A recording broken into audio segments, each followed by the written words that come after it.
Olá pessoal, essa vai ser nossa primeira aula de modelagem de personagens 3D, que eu chamo de introdução à modelagem de personagens 3D.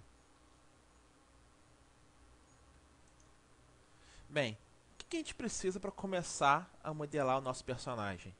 São duas coisas, o concept art e o model sheet. O que é o concept art? Isso aqui é um exemplo do John the Fly Guy.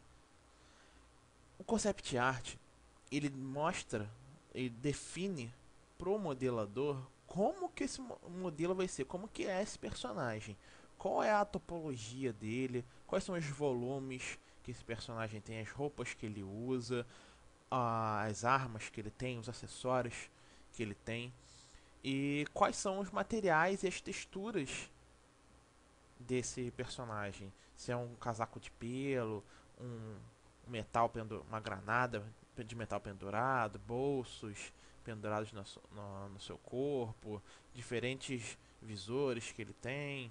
Isso tudo é definido no concept art.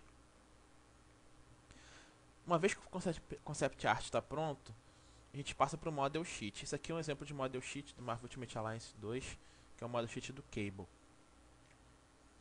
No modo sheet, ele geralmente tem essas três imagens, às vezes mais, mas isso aqui é o básico, que é a posição T, que é o personagem de braços abertos, de frente, para você saber como que ele funciona, de lado, e geralmente com o braço cortado, para você saber quais os detalhes que tem aqui nessa área que ficaria coberto pelo braço, e de costas.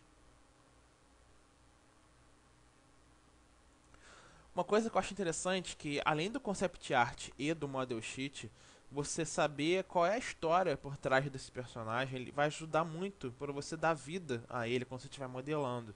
Então, se você fizer as seguintes perguntas: como, quem, onde, quando, porquê desse personagem, você chegar para o seu criador, para quem ou você mesmo está criando seu próprio personagem e estabelecer isso, de onde que ele é, qual é o background dele, quais os locais que ele passou, por que ele usa aquela roupa, quanto tempo ele está usando aquela roupa, seria uma roupa de guerra, se aquela roupa já foi afetada pela guerra em si. Um exemplo que eu acho interessante para vocês terem uma noção disso, que às vezes não transparece muito, se vocês verem os extras do episódio 3 do Star Wars, tem falando sobre a construção das roupas, né, dos atores para fazer o Obi-Wan, para fazer o Anakin, o Ian McGregor e o outro ator. O que acontece? Teve, se não me engano, mais de 43 roupas diferentes para os dois. No seguinte quesito, quando eles estão lutando na batalha no naquele planeta chamado Mustafar, que tem a lava e a lava começa a estourar e voar em cima deles cada vez mais. As roupas vão, de acordo com cada cena, as roupas vão ficando mais sujas, as roupas vão ficando queimadas. Então isso é algo legal para vocês atentarem quando está fazendo o personagem de vocês. Como que o ambiente em que ele está inserido age em cima do seu personagem. Se ele já usa a mesma roupa há muito tempo, por exemplo, se aquela roupa tá queimada, tá cortada, tá suja por algum determinado motivo, alguma missão que ele fez, algum lugar por onde ele passou, se ele tem uma cicatriz que algum inimigo lá do passado fez e cortou, deixou ele cego, ou deixou uma marca no braço. Isso tudo é bom vocês terem isso e adicionarem para os seus personagens, porque vão fazer com que eles se tornem únicos, com que eles sejam diferentes das massas de personagens que vocês veem aí na internet e nos jogos. Sempre tentem fazer com que os seus personagens sejam únicos. Então, uma vez que a gente tem o model sheet, o concept art e esse background do seu personagem, a gente pode começar a modelar ele. Hoje em dia, tem dois caminhos para a gente percorrer no que diz respeito à modelagem 3D de um personagem. São eles: a modelagem poligonal e a escultura digital. Isso aqui é um exemplo de modelagem poligonal, box modeling, em que a partir do model sheet, que é aquelas imagens do personagem de frente, de lado, de costas, o modelador começou a usar as técnicas de modelagem poligonal e ele subiu o modelo em 3D e chegou no resultado final, que é esse aqui. Esse é um outro exemplo clássico de modelagem poligonal, uma técnica chamada box modeling, que é a mesma da imagem anterior. Você começa de um cubo, você vai cortando esse cubo, adicionando vértices, adicionando arestas, até ele estar com a topologia que você quer. E tem o resultado final aqui.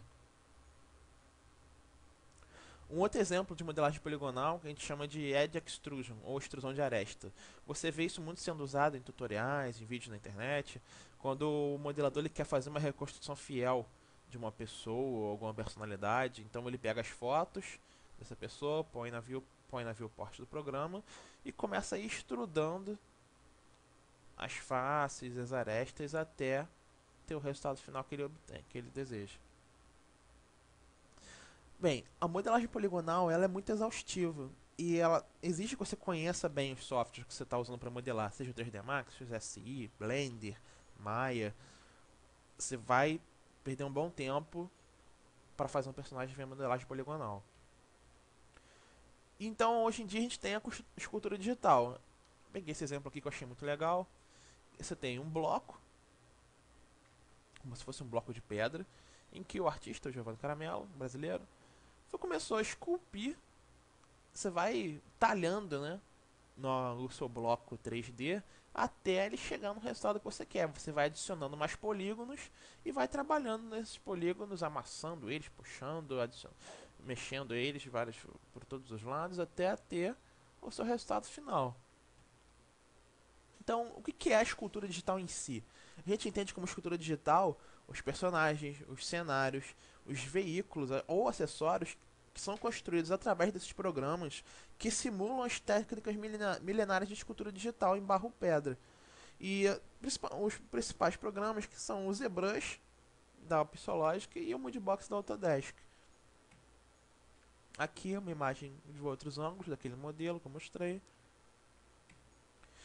Então, qual é a vantagem do processo da escultura digital? Ele facilita a pré-visualização dos modelos orgânicos e inorgânicos. Porque agora no ZBrush 4 tem técnicas para você fazer modelagem inorgânica também, mais intuitivamente, permitindo que você trabalhe com massa, né?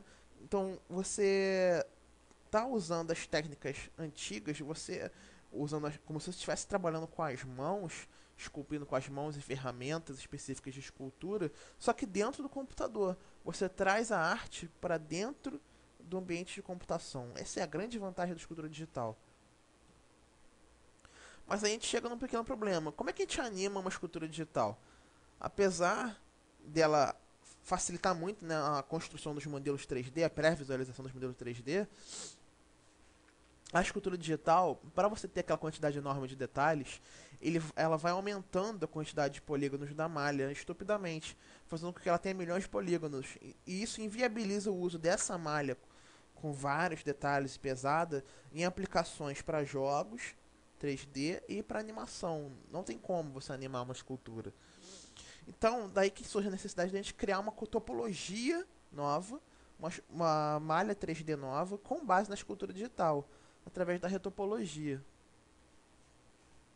Então, vamos falar topologia e retopologia. Isso aqui é um exemplo interessante de um brasileiro também chamado Bruno Melo.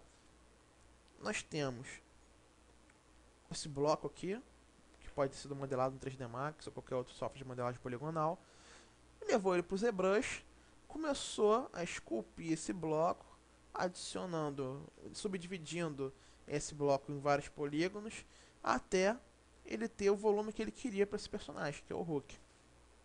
Uma vez que ele chegou nessa definição aqui, ele fez a retopologia do modelo, ele replanejou a malha dele todinha, e aí projetou esses detalhes aqui nessa malha aqui.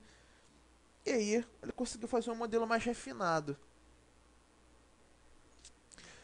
Como é que isso funciona? A partir do momento que você tem esses vários quadradinhos corretos, com a nossa topologia correta, e você projeta esses detalhes que você já tinha aqui nesse modelo, por que ele fica mais bonito, ele fica mais liso, as coisas ficam mais definidas? Porque você já está subdividindo, aumentando a quantidade de polígonos, baseado nesses polígonos aqui, nesses quadradinhos. Então, tudo se espalha, os detalhes se espalham de forma mais homogênea, de forma mais uniforme, diferente dessa versão anterior é que ele ainda estava subdividindo com base nessa topologia aqui toda reta. E ele chegou no final, teve esse modelo aqui com bastante definição, bastante smooth, por assim dizer, bem liso, bem definido.